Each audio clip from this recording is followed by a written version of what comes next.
No niin, lämpimästi tervetuloa vielä tänne Ilovalkeat hyvinvointimessuille. Ja nyt meillä oli tässä vuorossa vähän tuolta Etelä-Suomesta luennoitsijoita tänne Oulumessa ja Keski-Suomesta. Aina kaikki, mitkä on Oulua edempänä, on Etelä-Suomesta. Eli ihana, siis nyt Irene ja Juha pitää yhteisluennon. Ja sitten se on vähän niin kuin tässä nykyajassa sellaista, että kun lähdetään pitää luentoa, niin ei aina välttämättä etukäteen tiedä, mitä tapahtuu, koska mä tiedän, että Irenekin on niin intuitiivinen ja virtauksessa puhuu, mutta teemana on tämmöinen, enpä sano mikä on teemana, mutta tietoisuus yleisesti ja sieltä kautta lähtee, niin oli se ihmisen ravinto ja hyvinvointi. Mutta ihana Irene ja Juha, olette tullut Jyväskylästä tänne ja nyt mä annan puheenvuoron ja eka vissi aloittaa Irene. Lämpimästi tervetuloa.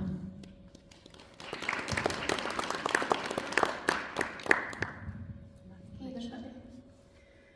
Joo, mun nimi on tosiaan Irene Länkinen ja intuitiivisesti täällä teille puhumassa tänään. Koskaan ei tiedä mitä täältä mun suusta sitten ulos tulee. Että jos jotain hirveän hyviä pointteja tulee, niin kannattaa kirjoittaa ylös. En välttämättä enää muista niitä sen jälkeen. Me tultiin Juhan kanssa tosiaan Jyväskylästä kertomaan oikeastaan liittyen terveyteen meidän ravitsemuksesta. Ja mä aloitan tämän ja mä puhun vähän semmosesta enemmän fyysisestä ravitsemuksesta ja miksi on tärkeää ja mitä kannattaa ottaa huomioon ja sitten Juha jatkaa sillä hengen ravinnon puolella. Ja sitten jos meille jää aikaa, niin sitten on aikaa kysymyksiä, mutta jos ei jää aikaa, niin meidän pöytä on tuossa tästä salista, kun mennään ulos, niin heti tuossa vasemmalla. Toinen pöytä vasemmalla, niin sitten voi tulla sinne juttelemaan tämän jälkeen. Joo, eli ravitsemuksesta kun mä puhun, niin mä tähtään aina siihen, että me voitais olla mahdollisimman terveitä ja hyvinvoivia. Kiinnostaako ketään täällä olijaan terveys ja hyvinvointi? No onneksi nousi ainakin pari kättä. Joo, no nyt nousi vähän enemmän. Kiva. Olette sitten ehkä oikeassa paikassa tänään, ainakin luulen niin. Joo, monesti mä kuulen, kun puhutaan ravinnosta, niin ei ehkä ajatella sitä, että miten se ravinto, mitä me syödään, niin miten se vaikuttaa meidän elimistössä.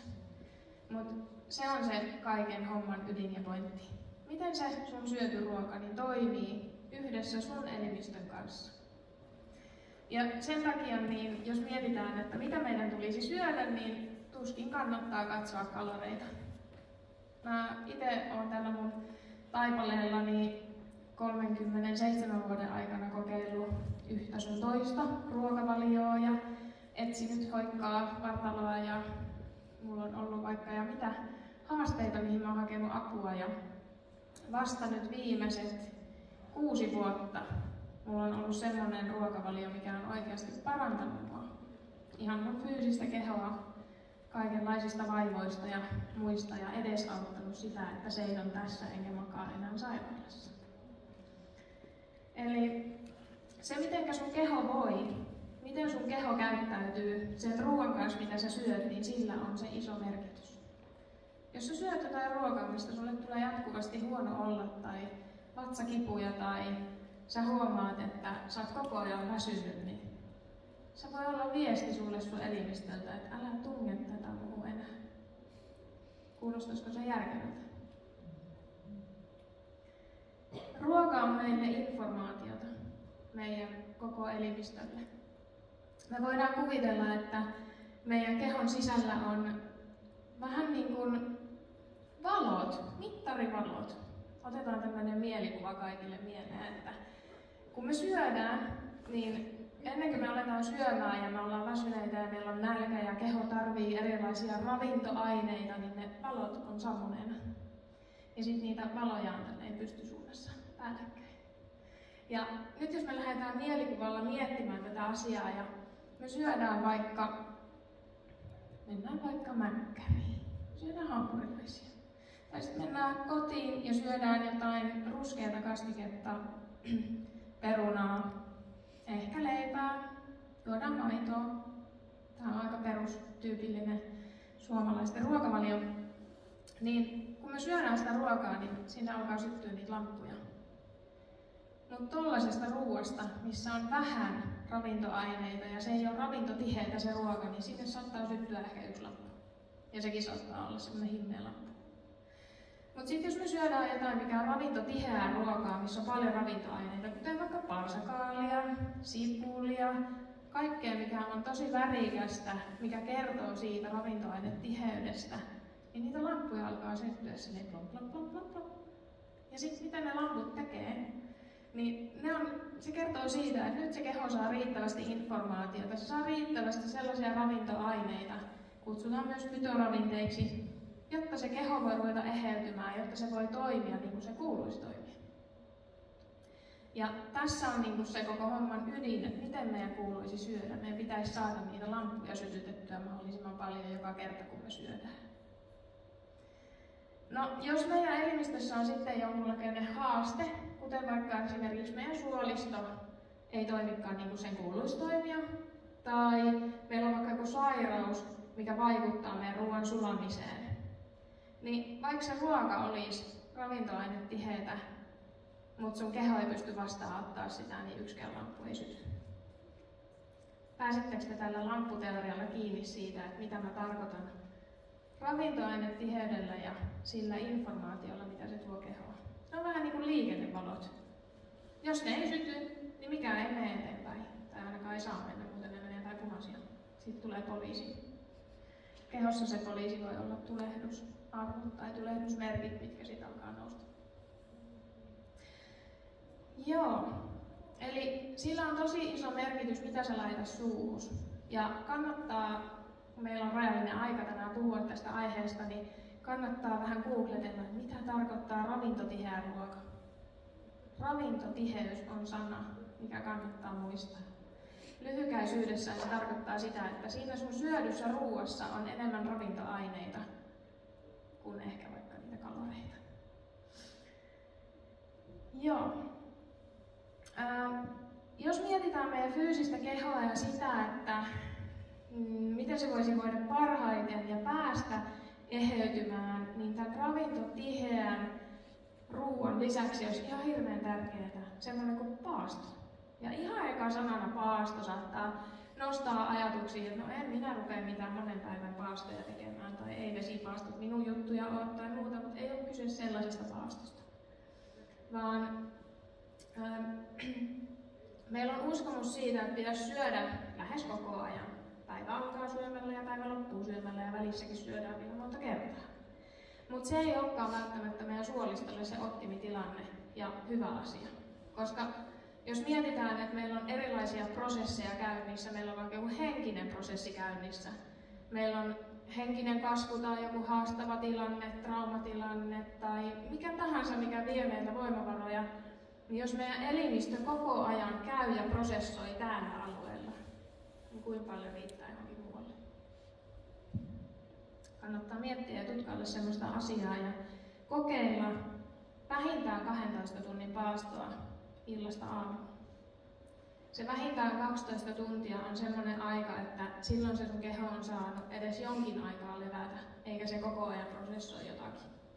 Mutta jos me mietitään, niin kuin itselläkin mulla on lapsi, ja se arkirytmi menee silleen, että lapsi luonnollisestikin syö just ennen nukkumaan menoa vaikka 8 aikaa, ja sitten pitääkin jo herätä päiväkotiin aikaisin, niin saatetaan herätä jo 6 aikaa, onneksi ei meillä, mutta joissakin perheissä. Niin sitten ei siinä tulekaan kuin 9 tuntia tai 8 tuntia tai 10 tuntia sitä paastoaikaa. Koska mehän ajatellaan niin, että meidän pitää syödä ennen kuin me lähdetään kotoa mihinkään. Ja sitten se ei toteudu ikinä, se semmoinen vähintään 12 tunnin paasto. No sitten taas jos meidän keholla on enemmän niitä haasteita ja se tarvitsisikin enemmän sitä lepoa sinne suolistoon. Meillä on ollut vaikka joku suolisto, tai meillä on vaikka joku suolistosairaus tai joku semmoinen, että se ei vaan niinku imeytä niitä ruoka-aineita kunnolla, niin sitten se saattaa tarvita pidemmän sen lepoajan. Ja sitten se meneekin sieltä 12 tunnista 16 tuntiin. Silloin puhutaan pätkäpaastosta. Sitä ei ole pakko toteuttaa ihan joka päivä, mutta lähintäänkin joka viikko. Suosittelisin. Koska se paastoaika siellä niin antaa sun keholle kyvyn uusiutua. Se alkaa itse tekemään semmoista puhdistusprosessia, jolloin ne haitalliset asiat sun kehosta alkaa luonnollisesti poistua. Ja sitten kun sä syöt sen faaston jälkeen, niin se keho on silleen, että mä oon odottanut, että tätä kamaa tulee tänne. Ja silloin se ottaa paljon herkemmin vastaan sen, mitä sä annat sille, joka on hyvä asia.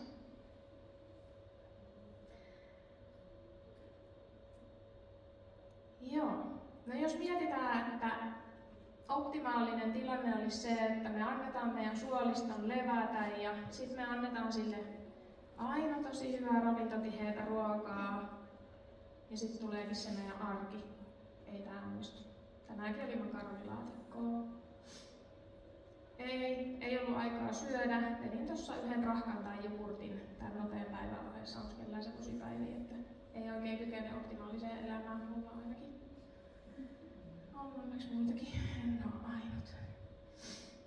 Silloin kannattaa ottaa huomioon, miten sä voisit tukea sitä sun kehoa siinä haasteellisessa elämäntilanteessa, koska se sun keho ei ikävä kyllä, vaikka se hyvin myötätuntoinen sulle onkin ja se yrittää aina korjata kaikkea, mitä sä oot vähän mössinyt jossain kohtaa, niin kuin me kaikki, niin kannattaa antaa sille helpotusta esimerkiksi vaikka ravintolisille tai jollain viherjuomilla, vihersmoothieilla, marjavalmisteilla, millä tahansa tämmöisellä, millä sä voit paikata sitä ravintovajetta, mikä tulee siitä, että sulle ei ole aikaa, kykyä tai sä et pysty tai sä et osaa. Tämä maailma on tällä hetkellä pullollaan erilaisia vaihtoehtoja, mikä voi helpottaa sun elämää ja korjata sitä ravintovajetta, mikä sä saat siitä, että se elämä vaan on tällaista. No sit monesti kun me mietitään jotain ravintolisiä, että no, nehän maksaa. No, mitäs me sitten tehdään? Miten mä voin auttaa tätä mun kehoa? Jos mulla on vaikka joku suolistosairaus, että mun keho ei imeytä vaikka sitä parsakaalia tai lehtikaalia tai jotain muuta, että se vaan oireilee siitä ja tulee paha olo, tulee vatsa kipeäksi. Silloin me voidaan panostaa vaikka blenderiin. Me tehdään valmiiksi se asia, mitä tämän meidän suun pitäisi tehdä. Mutta siitä huolimatta me ei saa unohtaa sitä, mitä tämän suun pitäisi tehdä. Se aloittaa ruoansulatuksen. Eli kun me tehdään smoothieita ja pistetään sinne härveliin, vaikka sitten sitä lehtikaalia, parsakaalia, mitä ikinä halutaan laittaakaan. Nämä nyt kuulostaa varmaan semmoisilta, että en laita sinne. Mutta joka tapauksessa ihan sama mikä se on, mitä sä laitat sinne ja se blenderi vetää sen ihan 1000 muusiksi, niin silloin se on valmiiksi hajotettu. Siitä riittää, että sä pistät sen smoothien suuhun, pureskelet niin kauan, että tulee sylkeä ja sitten varmasti ne ravintoaineet imeytyy sinne kehaan paremmin, kun et sä ois vetänyt sen parsakaalin ja pureskelualusta loppuu itse. Eli jos me mietitään, miten me voidaan ravita sitä meidän kehoa mahdollisimman optimaalisesti, niin tämmöisiä asioita kannattaa ottaa huomioon. Ja en voi liikaa painottaa sitä lepoa ja sit sitä, että jos se sun keho oireilee, niin se on aina viesti siitä, että nyt ei ole kaikki niin kuin kuuluisi olla. Mä syön jotain sellaista, mitä tänne ei kuuluisi laittaa. Ne keho-oireet voi olla erilaisia. Voi olla ylipaino, joka ei lähde millään, vaikka sä tekisit mitä. Siellä voi olla iho-ongelmia, kuten vaikka joku akne tai atopinen iho tai joku muu ihottuva psoriaasis. Hiuksen lähtö, se, että sun kynnet ei ole kunnolliset.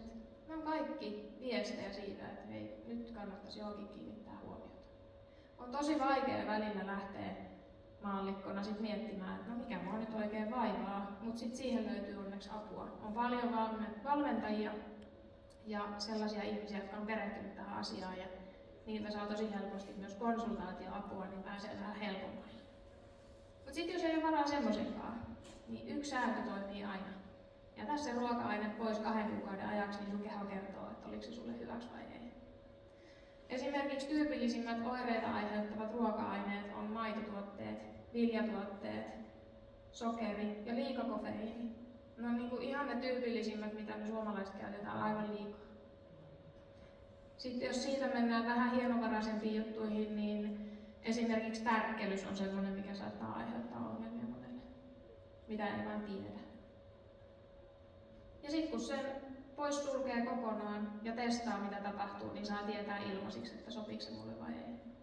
Sitten kun sä otat sen takas käyttöön, jos sä saat vatsakipua ja jotain muita ongelmia, niin se on sulle heti informaatio siitä, että mä en halua tätä tänne. Tämä ei toimi mulle. Kehon happamuus on vielä yksi asia, mistä nopeasti ennen Juhaa mainitsen. Eli meidän keho toimii niin, että se yrittää aina korjata kaiken, mikä siellä on vikana. Ja suomalaisten tyypillisin vika on kehon happamuus. Eli pH on happaman puolella. Ja sun keho yrittää koko ajan korjata sitä, neutralisoimalla sitä, esimerkiksi irrottamalla sun luista kalsiumia. Mitä ajattelet, että vuosien aikana tapahtuu, jos tämmöinen tilanne ei korjaannu? Luukato. No luukato, niin kyllä. Luut halvostuu. Jotenka kannattaa vähän googlettaa myös kehon pH:sta ja alkaa keskittyä siihen, koska hapan keho on todella monen vaivan se juurisyy. Kun se korjataan, niin alkaa moni asia korjautua. Ja sitten kun sä otat huomioon tämmöisiä asioita sun arjessa, niin sun on paljon helpompi tehdä myös töitä henkisesti. Koska jos te mietitte vaikka sitä, että sä haluat henkisesti kasvaa ja nostaa sun tietoisuutta, tai siis mä ainakin oletan, kun mä oon ilovalkeilla puhumassa, että täällä on sellaisia ihmisiä, se on paljon helpompaa, kun sun ei tarvitse koko ajan miettiä, että vitsi kun masattuu, vitsi kun mä en jaksa, mä oon aivan loppu ja väsynyt ja tää elämä ei ole kivaa. Tämmöiset vaivat, kun sieltä lähtee katoamaan, niin sun on paljon helpompi keskittyä sit johonkin semmoiseen lapsuuden traumaan, mikä esimerkiksi vaikuttaa siihen, että miten sä elät tänä päivänä. Ja sen takia se ravitsemus on tosi tärkeä pointti koko meidän, ei meidän pelkästään terveyden kannalta, vaan se meidän henkisen kasvun ja tietoisuuden kasvun kannalta. Minä kiitän minun osuudesta. Mulle saa tulla juttelemaan tämän jälkeen täällä tai sitten tuolla.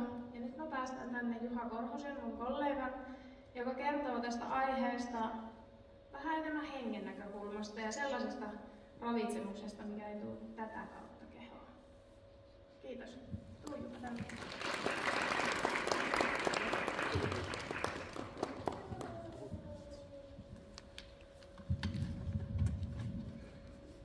No niin, terveys munkin puolestani, tervetuloa Ilovalkeille ja kuuntelemaan näitä meidän juttuja ravitsemuksesta. Tämä on meidän ensimmäinen yhteinen luento itse asiassa ravitsemuksesta ainakin tämmöiselle yleisölle. Mä tykkään vaeltaa, sori. Niin. Mä oon tosiaan 2015 lähtien toiminut ammatikseni henkisenä auttajana, henkisenä ohjaajana. Ympäri Suomea pyörinyt ja pitänyt erilaisia luentoja erilaisista henkisistä aiheista. Mutta tänään tosiaan meillä on tämmönen mukava aihe ravitsemus ja se on itse asiassa yksi mun mieliaiheita puhua tämmöistä henkisestä ravitsemuksesta ja siitä, että me ei eletä pelkästään sitä ravinnolla. Mutta just se on tärkeä myös puoli tässä näin muistaa, että ihminen tulee ravituksi yleensä ruoalla, mutta kun me tutkitaan sitä vähän henkisemmästä näkökulmasta, niin ihminen kuolisi ilman ruokaa, mutta se kuolisi ilman henkistä ravintoa.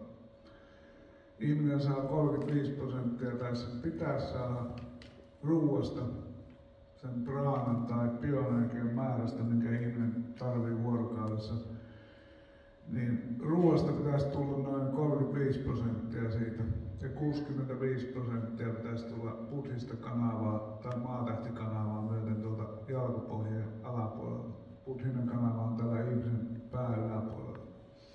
Jos ajatellaan, että meillä on tämmöinen tilanne, että pitäisi saada, niin sehän vaatii erilaisia asioita, että ne toteutuu tämä ravinnon saanti. Niin kuin Irene sanoi, niin pitäisi olla mahdollisimman laadukas ruoka. Pitäisi olla mahdollisimman myös bioenerginen ruoka tai semmoinen, missä olisi mahdollisimman paljon praanaa eli elämänvoimaa. Jos sitä ei ole siinä ruoassa, niin ihminen ei saa sitä tarpeeksi. Jos meillä olisi ajatella, että syödään Saarioista äitien herkkuruokaa pelkästään mikrotettuna, niin meillä ei tavallaan ihminen ei saa praanaa ollenkaan ruoasta. Ja sitten jos se mikro on vielä sen vesikannun lähellä, mistä sä juot vettä tai juot maitoa tai mitä nyt ruoan kanssa juot, niin samalla se mikron säteilykenttä on noin 2 metriä, niin siitä häviää se praana. Ja tietysti mäkin syön edelleenkin mikroruokaa, mutta mä siunaan sen ruoan, kun mä laitan sen mikroon ja sen jälkeen. Sen takia, että jos ei siunaa ruokaansa, eli pyydä siihen pyyteettömän rakkauden siunausta tai pyyteettömän rakkauden energiaa siihen ruokaan ennen mikroon laittamista, niin ei tule koskaan ne ravinteet siihen takaisin. Eli tämä on se ongelma ravitsemuksessa tänä päivänä. Silloin kun mun ensimmäinen opettaja Jalkasen Esko tutki ihmisen ravitsemusta ja sen bioenergian saantia, niin kuinka paljon ihminen on saanut eri vuosisatoina, 1800-luvulla vielä praanakenttä ruoassa oli 2 metriä, nykyään se on 2 senttiä.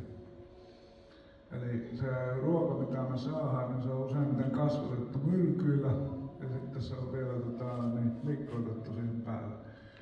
Että se on se ongelma. Mä en ole semmoinen fanaattinen, että mä ajattelen, että mikroa ei saa käyttää, koska mä oon tosiaan ohittanut tämän ongelman siunaamalla ruokani. Mutta se siunaus voi myös ajatella niin, että pyytää siihen ruokaan lisää bioenergiaa tai praanaa, värähtelyä, pyyteettömästä rakkaudesta. Ja kaikki ne ravinteet, mitä mun keho tarvitsee. Että tää ruoka, vaikka nyt siunataan semmoiseksi, että se ravitsee mua mahdollisimman hyvin. Eli ei tarvitse olla fanaattinen asioiden suhteen, mä kannatan keskitietä. Eli toisin sanoen, jos mä olen siis kalliomaalauksen Suomen mestareita, niin kuin näkyy, jos tässä on tää ihminen, niin ihmisellähän on kaikkia energiakeskuksia, sillä on ne kanavia, mistä tulee ravintoa. Buddhinen kanava tulee tuolta pään päältä, kuten sanoin, ja sitten täällä maatähtisakran alapuolelta lähtee maatähtikanava. Niistä ihmisille tulee ravinto, ja jos meillä on nyt se ongelma, että meillä on huono ravinto, fyysinen ravinto, ja sitten meillä on vielä huono henkinen ravinto, eli jos maatähtikanava on kiinni ja buddhinen kanava on kiinni, niin mistä me saadaan ravinteita? Eli jos ruoasta piti tulla, sen olen puhunut tälleen, että 35% piti tulla ruoasta ja 65% buddhista kanavaa myöten, niin jos ne on kiinni ja meidän kehon energiat ei ole ylläpidetty oikein, eli meidän ihminen aina ajattelee, että mä voin mennä vaan päivästä toiseen, ajattelematta mitään, energisoimatta, huoltamatta mun kehoa. Irene mainitsi täällä unen tai levon tai liikunnan, mikä ikinä vaikuttaa meidän siihen terveyteen. Mutta sitten jos me unohdetaan, että meillä on keho, meillä on fyysinen keho, meillä on sen jälkeen eetterikeho, astaalikeho, ne kaikki tarvii huoltoa. Jos meillä ei ole nämä tietyt kanavat auki, niin ei me saada ravintoa tai sakrat. Ihmisellä on 7 sakraa tuossa eetterikehossa, mitkä ylläpitää ihmisen elintoimintaa. Jos meillä puuttuu nämä ominaisuudet, että kruunu, otsa, kurkkusakra ja muut, että ne olisi auki, niin ihminen ei tule kunnolla ravituksi. Eli käytännössä mä oon sanonut, että ihminen elää anemiassa. Valitettavasti. Ja se vaikuttaa meidän eliikään, se vaikuttaa meidän jaksamiseen, se vaikuttaa kaikkeen. Eli pelkkä liikunta, hyvä fyysinen ravinto ei vaan riitäkään, vaan meidän on tärkeää myös muistaa, että meillä on muut kehot, meillä on energiajärjestelmät. Kaikkia niitä olisi tärkeää pitää yllä. Ja mä oon tutkinut tätä ihmisen ravitsemusta ja kehoja ja henkisiä puolia 30 vuoden aikana. Ja sieltä on löytynyt monenlaista, mitä ei aiemmatkaan tutkijat ole löytänyt. Ei tosi tärkeää on pitää ne molemmat kanavat auki, mutta myös sakrat. Ja miten sakra esimerkiksi voidaan tutkia, että pyöriikö se oikein tai ravitseeko se sakra niitä elimiä, mitä sen pitäisikin olla ravitsemassa. Se voidaan tutkia vaikka varmuudella. Otetaan vaikka tämmöinen esoterinen valkokäteen ja tutkitaan. Sillä näkee sen pyörimissuunnat ja Siitä voi kysyä, että ravitseeko tai huoltaako tämä sakra niitä elimiä, sisäelimiä, mitä se pitäisikin olla huoltamassa. Eli jokaisella sakralla on myös oma hommansa. Jokaisella sakralla on, vaikka kruunusakra hoitelee aivoja, ravitsee, ylläpitää aivojen toimintaa, hormonituotantoa aivoissa ynnä muuta. Mutta sitten meillä on myös otsasakra, joka huolehtii sitten poski- ja otsaonteloista ja kurkusta, tai ei kurkusta, kuin nielusta. Ja sitten se huolehtii myös silmistä ynnä muuta. Eli jokaisella sakralla on joku homma. Ja jos se ylläpitotoiminto ei toimi, niin ihminen ei pysy hengissä. Me jokainen tai ihminen keskimäärin menee silleen täällä maapallolla, että sillä on 20% verran toimii nämä sakra- ja energiajärjestelmät. Ja se on mun mielestä aika hälyttävää. Ja sitten kuitenkin, kun me ajatellaan, niin tosiaan meillä pitäisi saada 65% tämän järjestelmän kautta praanaa ja ravinteita.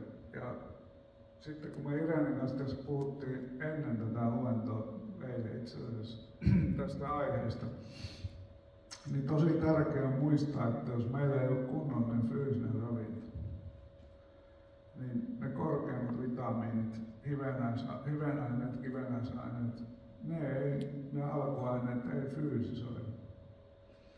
Eli se ravinto, mitä meidän keho tarvitsee kipeästi, niin me ei saa sitä, koska fyysinen ravinto ei fyysisoi sitä henkistä ravintoa. Eli se on aikamoinen dilemma, eikä niin? Jos on buddhinen kanavakin kiinni, niin meiltä jää 65% ravinnosta tulematta. Siihen päälle, jos sun ravitsemus on niin heikko, että se on vaikka alle 35%, tämä fyysinen ravinto. Eli puhutaan praanan eli elämänvoiman määrästä. Eli me ei olla ravittuja pelkästään fyysisellä ravinteella, vaan myös hengen ravinnolla. Ja jokuhan voi puhua valoravinnosta. Valoravinnosta on vuosikymmenen aikana puhunut monikin.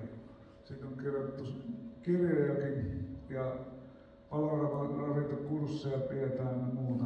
Jokuhan pystyy, niin kuin mäkin esimerkiksi on säätänyt mun valoravinnon määrän 85. Mulla on kuluttava työ, se vie enemmän energiaa kuin vaikka tavallinen työ. Henkinen työ on yllättävän kuluttavaa. Mutta tosiaan niin sakra- ja energiajärjestelmien huoltaminen on iso asia ja sitä ei moni tule ajatelleeksi. Eli meillä on ne 7 sakraa. Mä nyt piirrän tänne sivuun. Niin ne on pääasiassa, niiden hommana on fyysisten eri elimien ylläpito. Ja sitä ei moni tiedä. Kun nämä sakrat toimii hyvin, ne energisoi ja huoltaa sun järjestelmää hyvin, sä voit paremmin. Ja kun mä rupesin tekemään tätä itselleni aikojen saatossa, mä olin hirvittävän laiska. Mä olen yksi henkisesti laiskimpia tyyppejä mitä on, mutta silti onnistuin tekemään sitä itselleni. Ja mä huomasin semmoisen erikoisen puolen, että kun mä rupesinkin huoltaa itteeni, mitä tapahtui? Mä sain lisää elinvoimaa, mä jaksoin tehdä mun hommia. Mä jaksoin mennä eteenpäin paljon vilkkaammin. Ei siinä, että mä olisin ruvennut tekemään sen takia enemmän töitä, se ei ole se pointti. Vaan ne hetket, kun mulla on vapaa-aikaa, niin ne on paljon laadukkaampia, kun ihminen jaksaa enemmän. On jaksamusta lähteä lenkille, on jaksamusta tehdä asioita elämässä. Ja nämä on tietysti niitä arvoja, mitä me kaikki halutaan, että me voitais paremmin, eikö niin? Ja niin, jos vielä puhutaan henkisestä ravinnosta, niin ihmistähän voidaan kaiken maailman fyysiselläkin ravitsemuksella korjata vaikka hivenaine tai vitamiinivajauksia, mutta niitä on olemassa vaikka tuhka esimerkiksi erittäin hyvä. Just Irene mainitsi vaikka, että tukaan lähtenyt, mulle tuli mieleen tämä, että mä oon hoitanut pälvikaljoja ja muita tuhkalla. Ja se on yksi hyvä konsti. Mutta eikö olisi parempi, että tekisi ennaltaehkäisevää työtä itsensä kanssa?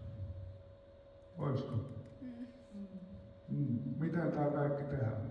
No pyydetään vaan pyytettävältä rakkaudelta, avaamun Buddhinen kanava ja Maatähti-kanava ja vuodata sieltä pyyteettömän rakkauden energiat ja kaikki se praana ja ravinto, mitä mä tarvitsen tänään ja mitä mun keho tarvitsee. Varastot ja tankit täältä. Se on sitten ihan erilaista ravintoa. Ja siihen päälle, kun pyrkii syömään mahdollisimman monipuolisesti ja hyvää ravintoa, niin sitten kanavista rupeaa virtaa ravinto, mikä ei mene harakoon. Eli tämä on vaan yksinkertainen kuvaus siitä, että haluan muistuttaa teitä siitä, että meillä on olemassa myös hengen ravinto. Ja nyt ei tarvita vain sitä, että me luetaan henkisiä asioita tai kuunnellaan jonkun sanaa tai mitään mielikuvia siitä voi tulla.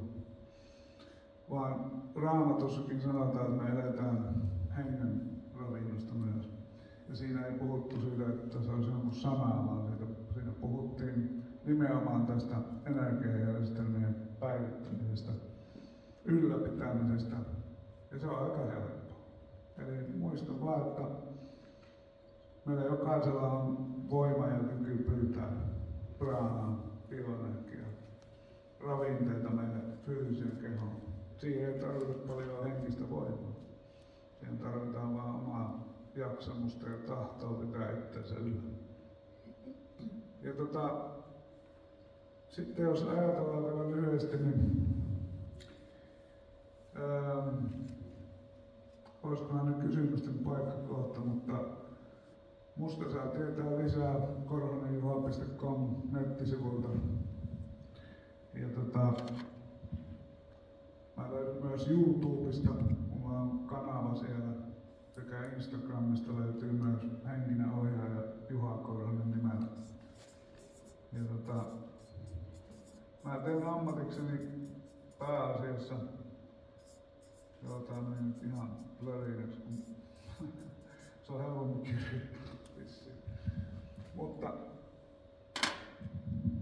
mä teen työkseni sitä, että mä autan ihmisiä henkisesti menemään eteenpäin, ei pelkästään näiden ravitsemusasioiden kanssa, vaan vihkimysten ja muiden henkisten ongelmien ja haasteiden kanssa.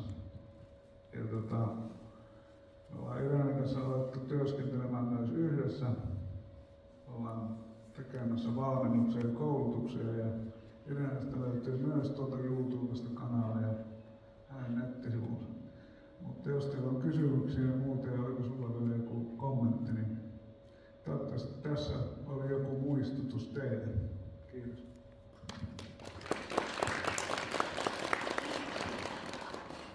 Meillä on 10 minuuttia aikaa ottaa niitä kysymyksiä, mutta mulle tuli mieleen, että mä unohdin kertoa ihan tärkeän oman kokemuksen. Sullakin ehkä on joku kokemus elämästäsi. Mutta mä kerron nyt ensin omani, kun mä tulin tähän näin. Kun mä äsken sanoin siitä, että meillä on haasteita yleensä muuttaa sitä elämää vaikka rahallisista syistä tai muista, niin mulla oli kans niitä haasteita. Ja mulla oli tosi vaikea rahallinen tilanne silloin, kun mä lähdin muuttaa mun elämää, mutta mulla ei ollut oikeastaan mitään vaihtoehtoja, koska se oli sairaala tai koti ja mä halusin valita kodin. Ja mä silloin kuulin, että ei vitsi, että jos ravinnolla voi vaikuttaa omaan terveyteen, niin mä haluan kokeilla, koska mulla ei aina mitään menetettävää.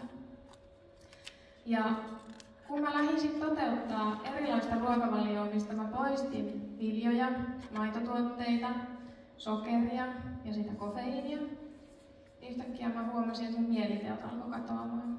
Ja se määrä rahaa, mikä meni niihin karkkeihin, kekseihin, pullaan, semmoinen vaniljapullakroisantit, voi jestus, ne oli mun herkkua ennen. Niin mä säästinkin oikeasti 10 euroja viikkotasolla, koska Suomessa on ihan järkyttävän korkea sokerivero. Mä voin kertoa, että ne maksaa, jos joku maksaa. Ja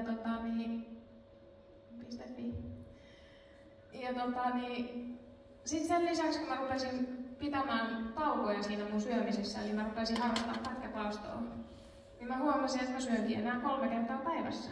Mä en ajattele koko ajan ruokaa, mä en koko ajan ramppaa jääkaapilla, enkä mä käy katsomassa 15 minuutin välein, että olisikohan sinne tullut jotain uutta sillä välin, kun mä oon istunut sohvalla, kun tekee mieli jotain. Niin myöskin se ruoan määrä, kun alkoi muuttua, niin alkoi rahapussi tuntua erilaiselta. Tuli painavammaksi. Joo, se tuli painavammaksi. Sitten tää keho tuli kevyemmäksi, 12 kiloa. Ja se on pysynyt poissa. Ja mä aikaisemmin olin täysin jojoinen ja paino meni 12 kiloa ylös alas koko ajan. Ei ole tarvinnut enää pitää 3 vaatekokoa kaapissa vaatteita, että sit kun tulee se päivä, että niitä tarvitaan, niin ne on siellä. Nyt on ihan pysyvä vaatekoko ollut 6 vuotta. Niin mä halusin kertoa tämän mun oman kokemuksen siksi, että se voisi motivoida teitä kokeilemaan, vaikka onkin vaikeaa. Ja vaikka tuntuukin siltä, että en mä tiedä mistä mä aloitan, kun ei mulla ole rahaa tai jotain. Yleensä aina ne paremmat valinnat tuo parempia lopputuloksia. Oliko sulla joku? Oli. Haluatko? Joo. Sä rakastuit tuohon mikrofoniin. Mä tykkään puhua. Olen huomannut. Minäkin ennen. Sitten kun sitä tekee työksiä riittävästi, niin se muuttuu. Tässä on pari mun kirjaa. Halusin vaan vielä vilauttaa.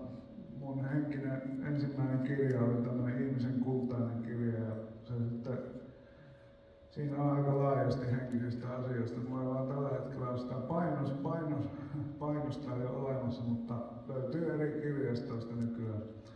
Ja sitten tämä toinen kirja, Henkisen auttajan muistikirja, niin mä teen myös opetan ja ohjaan, autan ihmisiä henkisen puhdistamiseen. Ja tämä oma kokemus liittyy tähän asiaan. Mä oon ollut hirvittävän herkkä mun koko historia-ajan, mikä tämä historia nyt on lyhyt, 20 vuoden historia. niin siinä aikana niin mulla on ollut tosi paljon haasteita henkisten häiriöiden, oman jaksamisen ja kaiken muun kanssa. Ja sen jälkeen kun mä rupesin oikeasti tekemään töitä itteni kanssa ja sen ympäristön puhistamisen, oma itteni puhistamisen ja kaiken muun kanssa, niin sitten se kyllä korjasi mun elämän. Ja se korjasi tietysti myös henkiset harjoitukset, joita mä rupesin tekemään. Mutta mitä enemmän mä oon tutkinut itteeni ja ihmisiä, niin sitä enemmän mä oon havainnut, että kuinka paljon ihmisiltä puuttuu se kunnon ravinto, mutta puuttuu myös se, että ei huolehdita omista energioista. Ja se on vaan se iso asia. Tämmöinen kokemus. Ja onko kysymyksiä?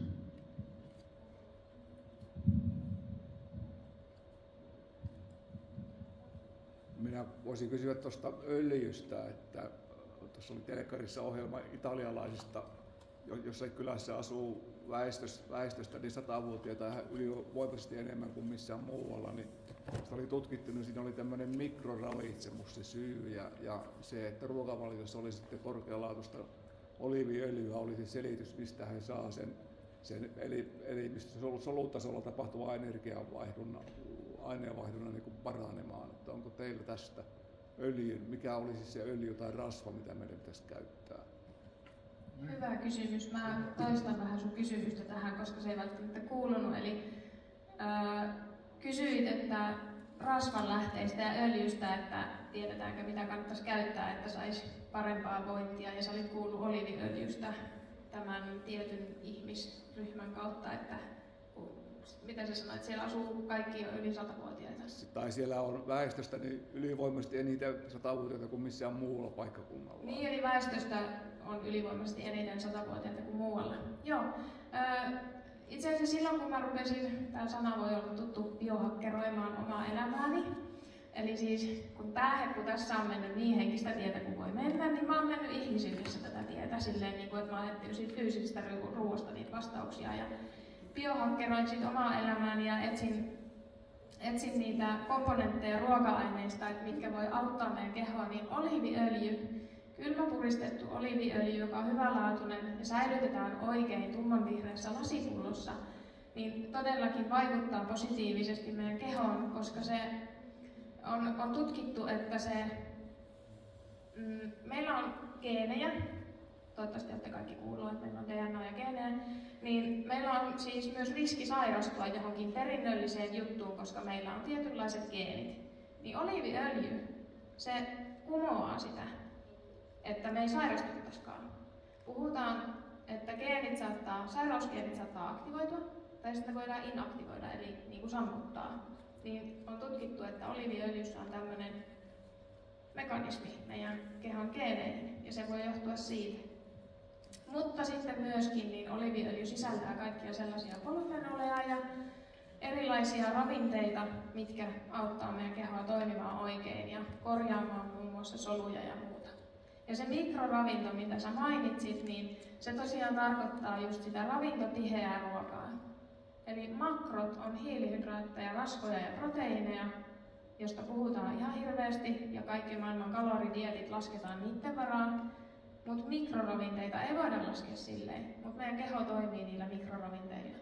Kun tää äsken sanoi, että pitäisi olla siinä ruoassa sitä praanaa, eli siis niitä ravinteita, niin ne on niinku samoja asioita, että kun se on ravintotiheää ruokaa, se on kasvatettu oikein, hyvässä paikassa, siellä missä kuuluukin, puhtaasti, niin silloin siinä on sitä elinvoimaa, eli praanaa.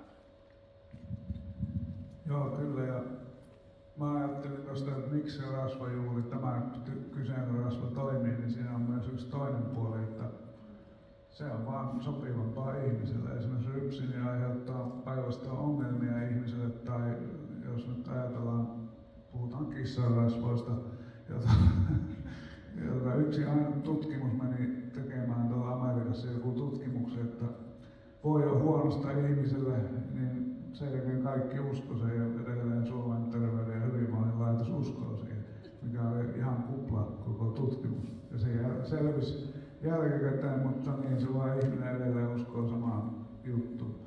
Mutta vielä olin sanomassa tähän näin, että aina ei ole se merkitystä, mitä sä syöt, vaan se millailla sillä sanoilla sä ravitset myös itseäsi. Eli mitä sanoja sä käytät itsestä ei muista. Minkälaisia sanoja sä käytät siitä ruuasta, mitä sä syöt. Jokainen sana on värähtävä. Se on energiaa ja se värähtää. Sillä on myös iso merkitys. Tästähän tuli kiva vuoropuhelu. Mä jatkan. Mä sanon tämän asian vielä äkkiä, että kun sä sanoit, että millä sanoilla sä ravitset ittees, niin jos sulla on niin vahva uskomus siitä, että oliiviöljy tappaa mut, niin mitä sä luulet, että sun kehoon tapahtuu, jos sä oikeasti pelkäät oliiviöljyä kuollaksesi? Eli meidän kannattaa myös lähteä katsoa tätä puolta ravitsemusta niin kuin uskomusten kautta. Koska jos sä vakaasti uskot johonkin, niin se on sulle täysin totta. Mutta niitä uskomuksia voidaan muuttaa. Ja sitä kautta muuttaa elämää. Ja mitä enemmän me saadaan ymmärrystä, täällä jotain niin mitä enemmän me saadaan ymmärrystä, niin sitä helpompi meidän on muuttaa niitä meidän tapoja. Jos meillä ei ole tietoa riittävästi, niin eihän me tehdä mitään muutoksia. Eli se. Joo, mä kysyisin, että mitä kannattaa paistamiseen käyttää. Onko se sitten se voi? Ja yleensä oliiviöljy, niin onko se niinku semmosena, että sitä ei kannata jos kypsentää ruokaa? Miten aina niinku miettii, että jos niinku vaikka laittaa ruokaa sitä öljyä, niin onko se, pitäisikö se laittaa sitten, kun se on valmis vai ja yleensä paistaa? Joo, tosi hyvä pointti. Paistaminen yleensä hyvä. Joo, no sä kysyit, mä toistan taas, ruoan valmistuksesta, että mitä kannattaa siihen käyttää ja muuttuuko se, mitä siihen pannulle laittaa, niin siinä kun se kuumenee, niin totta kai se muuttuu. Ja tästäkin löytyy aiheesta lisää, kun googlettaa, että mikä kestää korkeita lämpötiloja, mikä öljy. Mut itse suosittelen voita tai kookosöljyä paistamiseen. Ja sitten, jos mä laitan jostain syystä oliiviöljyä siihen pannulle, niin mä laitan aina kurkumaa siihen sekaan, koska se suojelee sitä oliiviöljyä. Mutta nämä on sitten tämmöisiä hivistelyjuttuja, mitä voidaan sitten ihan yksityiskonsultaatiossa käydä sit enemmän läpi. Ja sit, niinku, mitä enemmän haluaa tietoa, niin sitä enemmän sitä kyllä löytyy. Ja joskus se tieto myös lisää tuskaa, voi kertoa, mutta mä haluan niitä muuta. No voin mä sanoa ilman mikkiäkin. Meillä ei ole enää aikaa. Se on lyhyesti vaan, että on tärkeää myös rasvatasapaino. Mun mielestä siinä on iso juttu, että syö mahdollisimman monipuolisesti erilaista ruokaa, erilaisia rasvoja. Se on se pointti. Ehkä peilaan tuonne 1800-luvulle, eli semmoinen kuin Helena Petrova Blavatsky, jota kysyttiin, että pitäisikö syödä kasvisruokaa henkisenä ihmisenä. hän itse poltti tupakkaa, joi viiniä ja söi sekaruokaa. Ja mä oon sitä mieltä, että jos joku sulle maistuu, sopii sun keholle, se on silloin aina oikein. Ei se, että pitää olla henkisenä ihmisenä kevyt ja syödä vain kasviksia. Ja tästäkin Irenen kanssa puhuttiin, ja siinä voi olla seurauksena, että sä oot aliravittu, ja sen lisäksi vielä, kun sä syöt väärin sun kehon ruokavalioon näin, niin ongelmia riittää, kun voi tulee niitä aliravitsemuksia. Ja mä olin 6 vuotta kasvissyöjä, ja siitä pari vuotta söin kalaa siinä loppuaikana, ja mulla oli nälkä koko ajan. Se oli jatkuva nälkä, eikä ollut matojakaan. Ja sitten meikäläinen rupesi syömään uudestaan lihaa. Sikaa mä oon pyrkinyt välttämään, koska se on vähän liian ihmisen kaltainen liha, mutta kyllä mä sitäkin nykyään syön. Eli sekaravinnolla tai sillä, mikä on sun keholla, se just se oikein. Ja nyt me kiitetään teitä, että olitte täällä. Kiitos. Kiitos.